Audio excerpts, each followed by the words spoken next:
চাকরি প্রত্যাশী আমার ভাই ও বোনেরা, আশা করি আপনারা সকলে ভালো আছেন, আমিও ভালো আছি। সিভিল সার্জন কার্যালয় পিরোজপুর যেটা স্থগিত হয়ে গেছিল, সকলে অবগত আছেন, জানেন যে এটার একটা ভুল সংশোধনের চেষ্টা চলতেছে। আপাতত এটার কোনো আপডেট নাই, আপাতত অফিসিয়াল কার্যক্রম চলতেছে।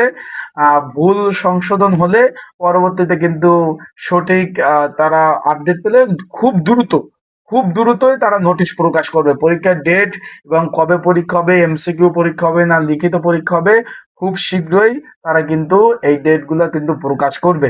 তাই অপেক্ষা করুন আর চোখ রাখুন আমার ইউটিউব চ্যানেলে আপডেট তথ্যগুলি জানতে। আর চলমান অনেক সরকারি চাকরির নিয়োগ রয়েছে, তাই ঘরে বসে নিজ ঝামেলায় আবেদন এবং সাজেশন, যদি আপনাদের ঘরে বসে আবেদন করতে চান এবং সাজেশন নিতে চান, স্ক্রিনের উপরে এই হোয়াটসঅ্যাপ নাম্বারে আপনারা কিন্তু মেসেজ করতে পারেন, যোগাযোগ করতে পারেন। আসসালামু আলাইকুম। চাকরি প্রত্যাশী আমার ভাই ও বোনেরা, আশা করি আপনারা সকলে ভালো আছেন, আমিও ভালো আছি।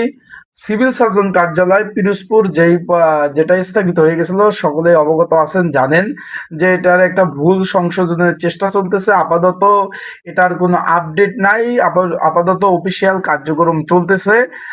ভুল সংশোধন হলে পরবর্তীতে কিন্তু সঠিক তারা আপডেট পেলে খুব দ্রুতই তারা নোটিশ প্রকাশ করবে। পরীক্ষার ডেট এবং কবে পরীক্ষা হবে, এমসিকিউ পরীক্ষা হবে না লিখিত পরীক্ষা হবে, খুব শীঘ্রই তারা কিন্তু এই ডেটগুলো কিন্তু প্রকাশ করবে। তাই অপেক্ষা করুন আর চোখ রাখুন আমার ইউটিউব চ্যানেলে আপডেট তথ্যগুলি জানতে।